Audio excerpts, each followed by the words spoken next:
أن waxaa stuudiyaha VOA nagu soo booqdo nala jooga wasiirka maaliyadda Djibouti sidoo kalena ah xogayaha guud ee xisbiga talada haya wasiir ku soo dhaw VOA marka hore aad baan u dhawahay waxaad ka qayb galaysay shirka bangiga adduunka iyo hay'adda IMF ay ku qabanayeen Washington maxay Djibouti la timid maxaa idin suura galay bismillahir rahmaanir rahiim horta beesha VOA baan salaamaya maadaama ay fursad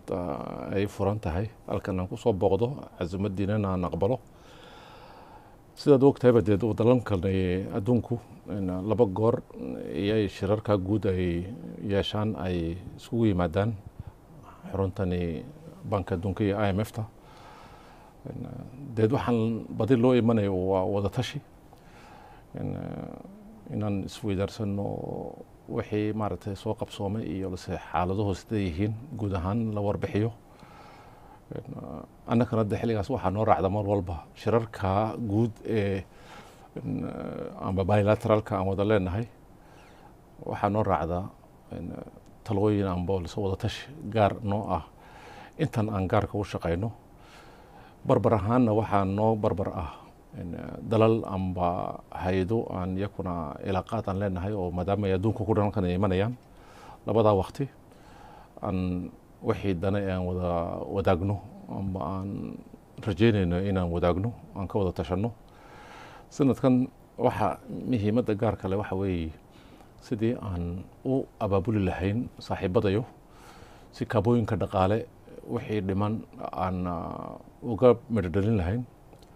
khaasatan xilliga ay noqoto dariiqyada iyo inta dariiqyada isku xidhaysa Djibouti iyo Ethiopia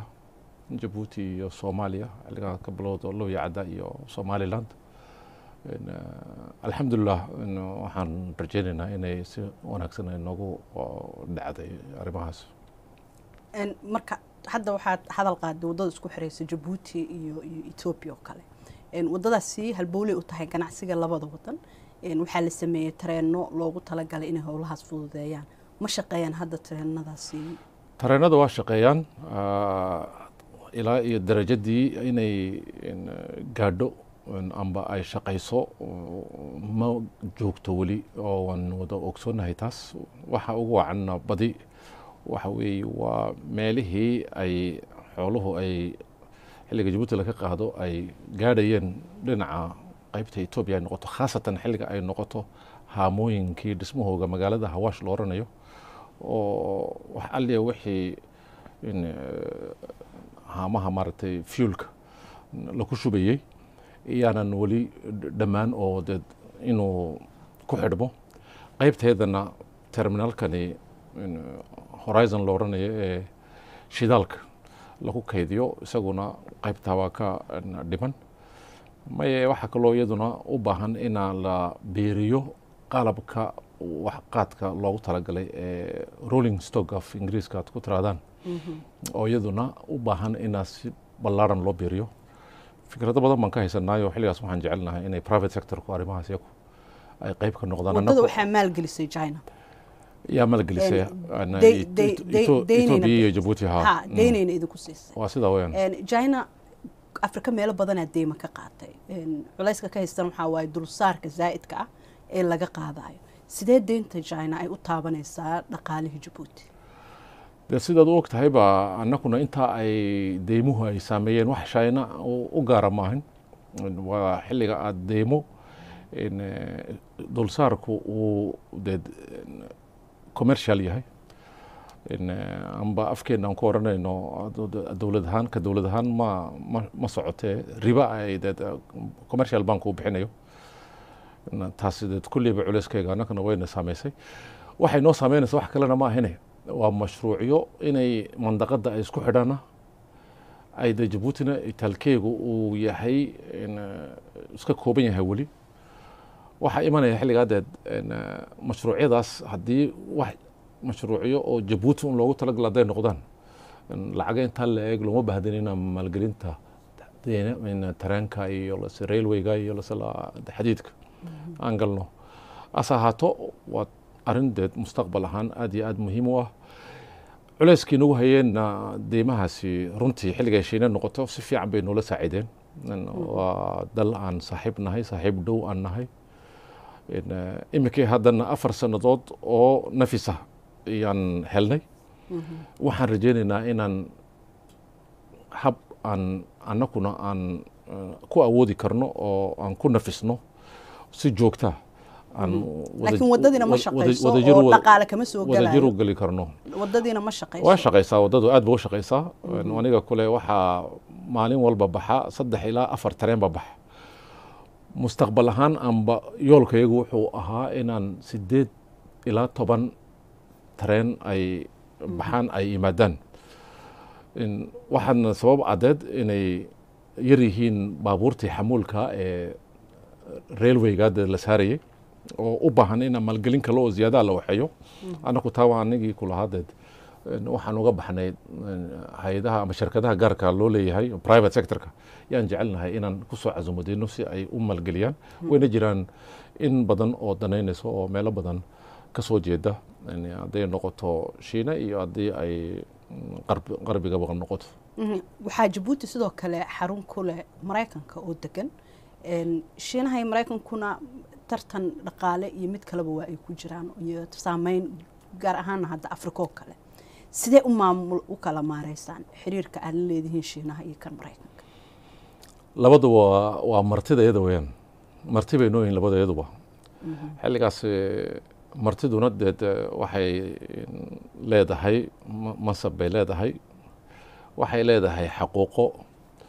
waxay leedahay inay waxyaabo qaarkood u xadidana xilligaas jamhuuriyadda Djibouti maadaama ay jamhuuriyad madax bannaan tahay annaku aanan dhinacna aan u janjeerin laakiin danahayagu ay lafdhabarka ay yihiin horumarka Djibouti iyo sidii aan dalkayaga iyo dadkayagaba meel aan u gaarsiin lahayn waxaan aragnay inay dantayadu ku jirto ina labadooda iyo in kaleba ay nala joogaan khaasatan maadaama ay Djibouti ay adduunka meel halbowla kaga taalo ayaamahan adiga siday wax u jiraan intuba dano badan bay ku qabaan Djiboutina arrimaha bay u fududeysay martiduna talo kuma leh wixii xilliga ay noqoto qaranka Djibouti sida iminka ahaan aan u ognahayna intaa ay wada joogaan wax cilado waaweyn nagama soo gaarin hadday yimaadaanna nidaamkeygii iyo habraaceygii baa iska jiro oo lala socda waa ta muhiimadda ugu muhiimsan ee madaxweynahayaga Ismaaciil Cumar iyo xukuumadduba ay aaminsan yihiin haddaan labaduna la wada joogaan kama dhigna cid baan u janjeernaa amba cid baan u janjeeri karnaa dantayadu annaka waxay tahay mar walba siyaasadda guud ee dibadda dhexdhexaad inaan mar walba aan ka noqono wax faa'iido badanna waa la isku qabaa inkastoo anagu faa'iidadeedu ay yar tahay badeed iyaku wixii ay nagu qabeen ay ka badan tahay anagu laakiinse haddana waxaan ku faraxsannahay inaan qayb ka hano nabadgelyada ilaalinteeda xilliga ay noqoto mandaqad iyo adduunka xilliga ay noqoto maadaama aan anaguna aan ku leenahay kaalinteeda dhaqaalaha Djibouti waxaa la yiraahdaa Djibouti waxay haysataa fursado badan ha noqoto ganacsiga Ethiopia la leedahay ha noqoto muhiimadda dekadaha Djibouti ee hadda caalamka iyo isku xirkooda ay u leeyihiin laakiin nolosha dadka waxaa la yiraahdaa marar badan waxay u muuqataa mid aad u hooseysa marka la fiiriyo dhaqaalaha soo galaya wadanka iyo sida nolosha wali ay tahay Djibouti maxaa ku qiimeyn lahayd dhaqaalaha iyo nolosha dadka reer Djibouti xilligan warun fursado way jiraan ma wada gaarin laakiin samidhalkoogii meel dheer baan ka dhibid dalna xilliga la dhisayo 30 sannadood 4 sannadood 50 sannadood xisaab ahaan waa aad ba u kooban tahay halkan shalay tolo joognay imika 50 jirkeygii baa hadda tolo soo dhow sanad guurihii madax bannaanida xilligaas waa waqti kooban horumarka Djibouti runtii xilliga la eego waxa uu aad u baaxad weyn u qaatay waa 20 sannadood u dambeeya 20 sannadood horteed halkee baan joognay Djibouti yaa muhiima faqrigu dad barigaasi wuxuu ahaa 47%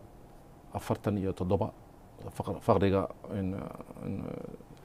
in extreme poverty-ga maartay loo dhanayo maalinka maanta waxaan joognay aad iyo aad buu uga hooseeya 2 goor baan hoos u ridnay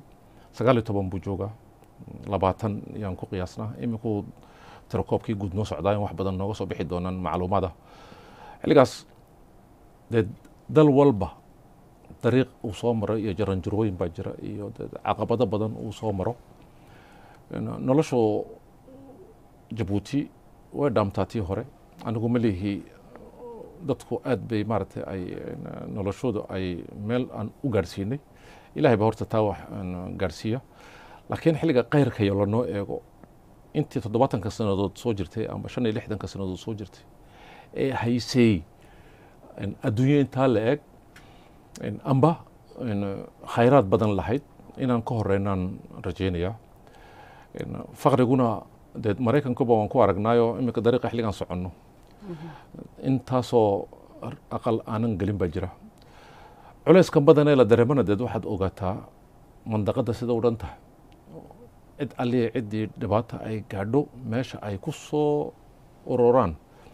ay nolol iyo nabadba ay ka raadiyaan waa jabuuti weeyaan xilligaas in ay keento abaarihii ay keenayaan amba cimiladu ay keenayso cimiladan isbedelaya in ay nabadgelyo la-aan ay keenayso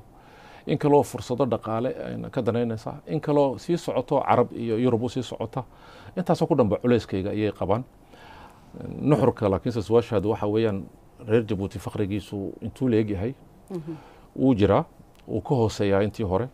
waxaa kale ee nagu soo biirayana waad la socotaan oo dee culeyskayga iyo iyaduna ay leedahay reer jabuutina dadka soo dhaweynta way u roon yihiin laakiin mustaqbalka waxaan rajaynaynaa inaan gaadhno oon aad iyo aad uga adkaano faqrigan culeyska weyn maaragtay afrika intii soo badan ku haya jabuuti waxaa mid xurguf dhaqaale iyo mid daris uu kala dhexeeyey eritrea iyo imaaraadka carabta eritrea waa usoo noqon doonaa xaggee hadda xiriirkii jabuuti iyo imaaraadka u maraya imaaraadka wax badanoo naga dhexeeya ma jirine arrin aan iskaashiga ku galnay amba aan wada qabsi aan wax wada qabsanay oo dee dekadaha jabuutiyaad og tahay weeyaan arrimahana dee jaranjarooyin bay deed kolba ay maraan adigu waxaan isleenahay waa arrin aan ka bogsanayno mar dhow oo deed meel laiskugu iman doono wax imika ahaan dhibaato ziyaado aan ku sheegi karay ma jirto dadku xilligay deed ay wax wada qabsanayaanna waa la isdiidi dib baa loo heshin waa la kala tegi nolosha deed caynkaas iska ah annakuse wax kale oo dhibaato kale oon ognahay imaaraadka ma jirto ilaqaadkaygu wuu fiican yahay wax iswadaarsigayga dhaqaale uu sareeyaa arrintaa dekadaha weeyaan waxay ciladu ay ka jirtay weli xalkaygiina aan ka gaadhin sidii aan u jeclaan lahayn mase waa arrin jirto oo aan dadka arrimaha geeska afrika fiiriya waxay yidhaahdaan sababta imaaraadku uu raadinayo in etoobiya ay dekad ka hesho soomaaliya waxaa sabab u ah in albaabada dhaqaale ee jabuuti iyo etoobiya lasoo xiro ma aaminsan tahay annagu ilaahay baa wax noo haya cid kale oon wax ka rajaynayno ama aan ka sugayno ma jirto ilaahayo isagaa arsaaqada bixiya isagaa biiriya isagaa gooya xilligaad intaa aaminsan tahay waxba kuma horjoogsanayaan xilligaasi cid kale oo wax noo haysaana kuma ogin waxaan ilaahay ahayn iyo dadaalka reer jabuuti oo deed habeen dharaar inaa loo dhidido u baahan eritrea dagaala xuduudda ku dhex maray iyo jabuuti ah waa sidee hadda xiriirkeena waa halkeed ogeydun deed laysla duuro wayaan weli oo laysa saaranya deed waa wax deed adduunku ka warqabo waa arrintaa la weli insha allah inuu soo dhawaanshaa ma jiraan hadda wax dhibaato oo ziyaado kale oo aan ognahay ma jirto inkastoo iyaku deed dhaqankooguba uu yahayba qalalaasoon mandaqadu ku jirto annakuse wax noo gaaro oo iyaka ujeedda aan ka qabno ma jirto cid kale oon ujeeddo ka qabnana ma jirto jaarkayga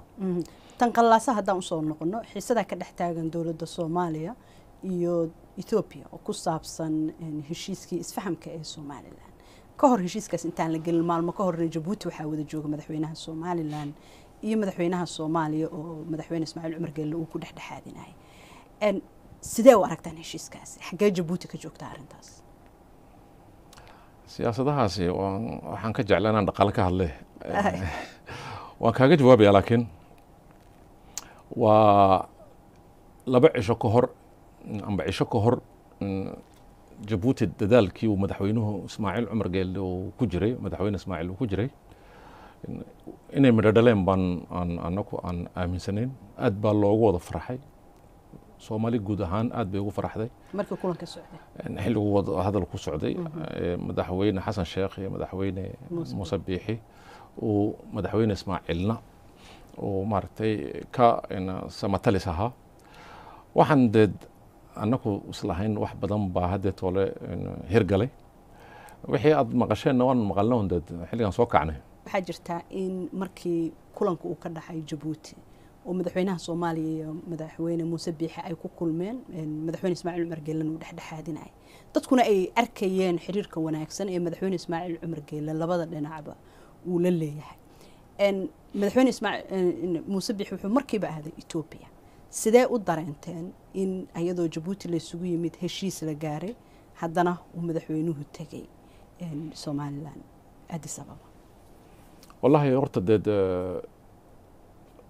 madaxweyne muuse biixi isagaa u taliya dadkiisa iyo Somaliland xilliga ay noqoto xilligaas wax annagu aan taladiisa amba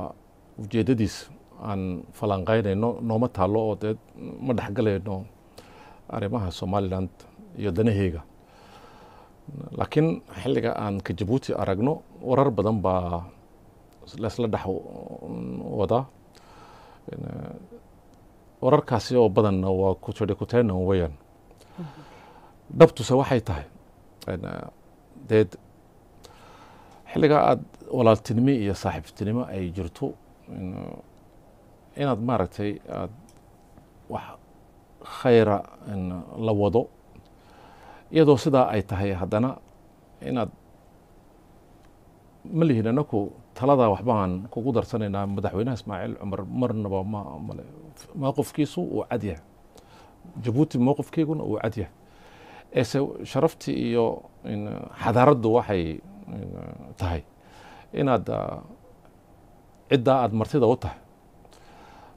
xilliga aad arrin tani aad wada wadaan ee inaan midho ka dhaliyay loo haysto tu ka hor imanaysa adigoo u socda inaad alqasta tiraadid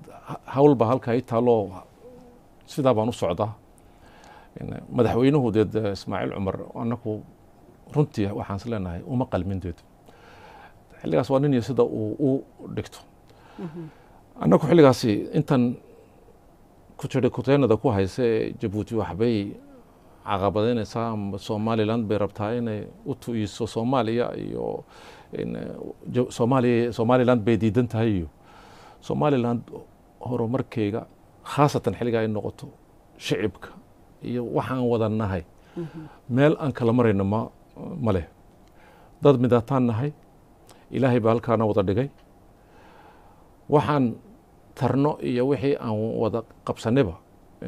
dadnin walba uu ku og yahay Jabuuti marka waxay dareemaysaa in madaxweyne muuse uu si qalbi furan ula dhaqmin markii ay wadeen dadaalka labada dhinac la isugu keenay saasaan u qaataa annagu Ethiopia iyo Soomaaliya aduu isagu wax la qabsanayo oo dad ay ka soconayso waa wax iyaka u yaalo weeyaan wax aan faragelinka waxayna ma jirto mowqifkayga kow aniga ku yiri waa tu ka dawlad ahaan aaminadeeda aan leenahay oo ah inaan la ixtiraamo integrity-ga dalalka jaarka aan wada dhahay waa inaan la ixtiraamo midnimada Soomaaliya saacadda la joogo Soomaaliya mid umba looga laakiin waan ognahay haddana ficil ahaan hab iyay u shaqeeyaan Somaliland oo way ku amaanan yihiin inta ay ilaa iyo maalinka maanta ay soo gaaraan arinta Soomaaliya iyo Somaliland waa iyaka u taala annakuna samatalis umman ka nahay annakoo ay khaalis naga tahay waxba aynan noo qarsooneyn caddahay mowqifkaygu ka kaaw cad yahay xilligaas Jabuuti xilliga ay noqoto arintani Ethiopiana waa arintaas saa u taala ee habkii iyo ninkii odayga ahaa ee madaxweyne muuse oo war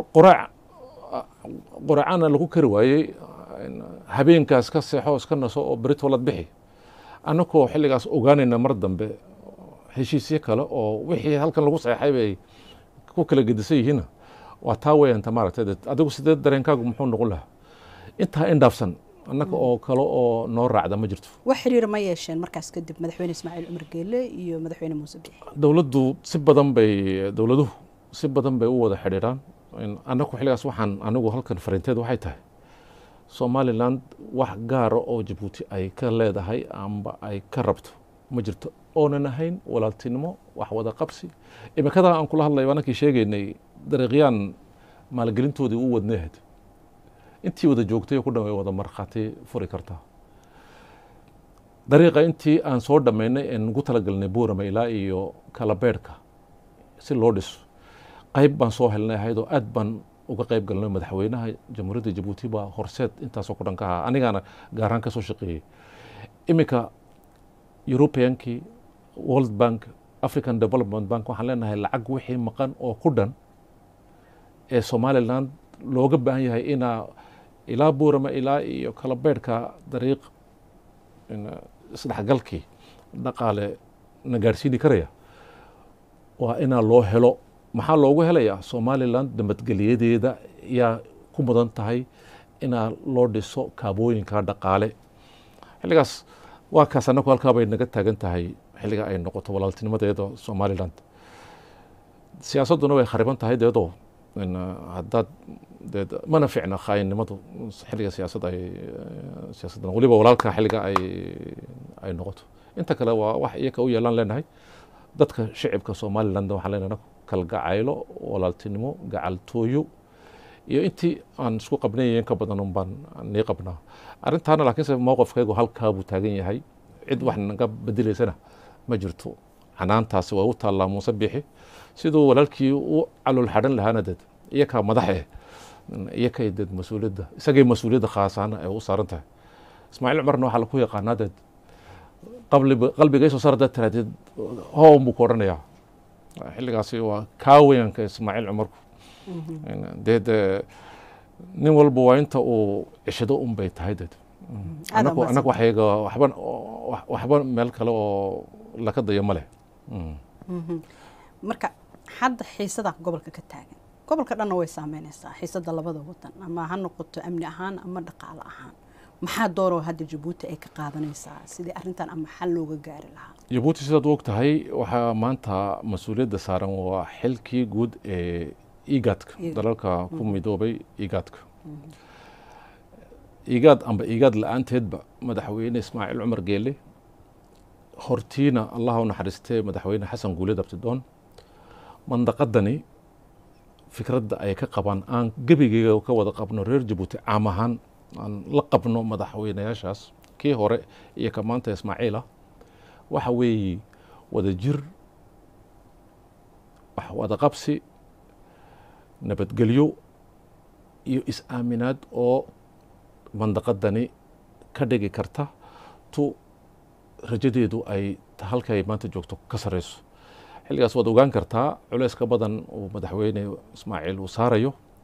sidii xiisadda hoos loogu dhigi lahaa walaala la wada yahow haddaad u fiirsato mandaqadu dad midaataa ku wada nool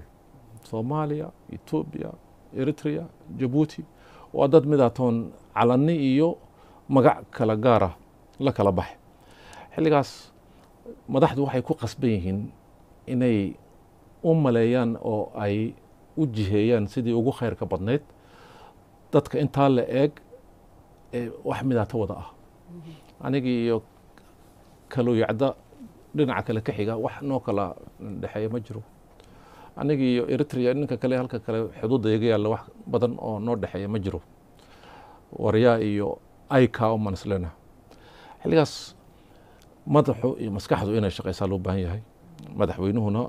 waata uu aad iyo aad ugu dadaalayo ninnadan uguma jirto xurguf iyo culays iyo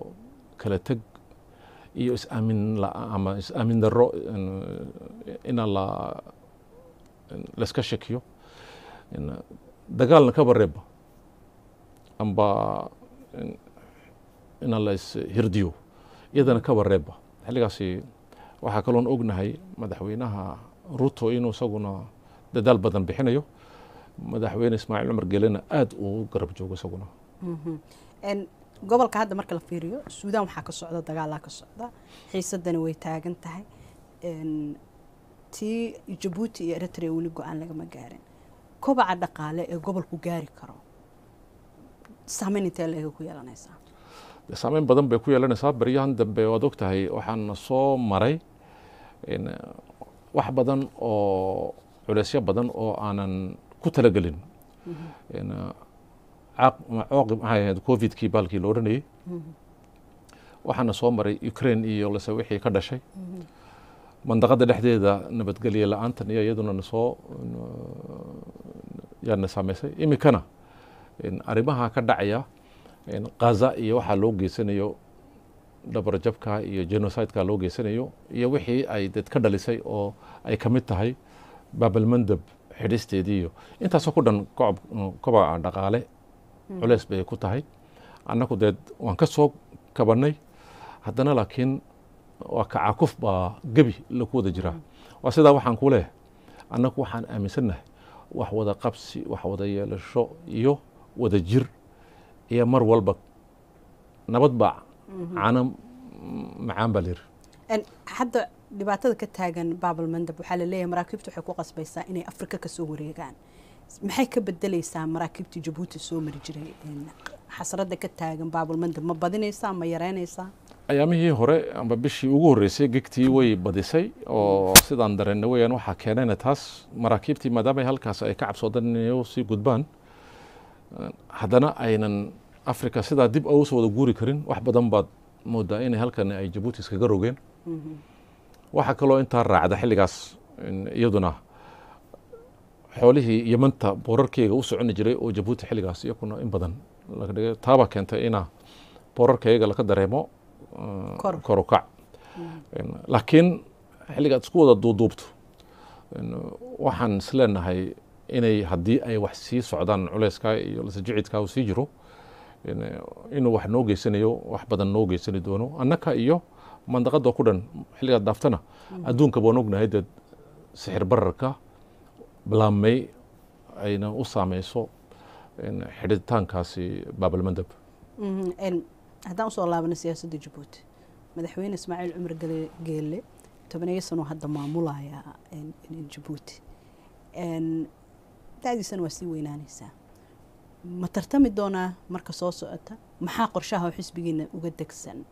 hoggaanka dalka da'dii iyo caafimaadka iyo booditaanku iskuma xidhna alxamdulilah ismaaciil cumar saacaddaad arkaysid aan ka hadlayno caafimaadkiisu aad iyo aad buu sareeyaa waana hoggaan boqolkiiba boqol culeyskiisu uu saaraya jabuuti sidii wixii ugu tari kari lahaa tartan ma geli doonaa waktigii su-aashaasi waxaan u malaynayaa waan haysanaa wakti aan kaga jawaabno runtiina dad isaga unbaa dad garanaya ujeeddada iyo mustaqbalka uu ka leeyahay tiisa hadday noqoto iyo ta jabuuti hadday noqotoba laakiin ilaahay afartaa cishe waxaan rahnaa ilaahay 4 cishaa sii daayo caafimaad badan isagoo haya xilligaasi waan u baahannahay imika ahaan waqtiyaashan aan marayno xilligaad aragto mandaqada aad u mahadsantahay mudan wasiir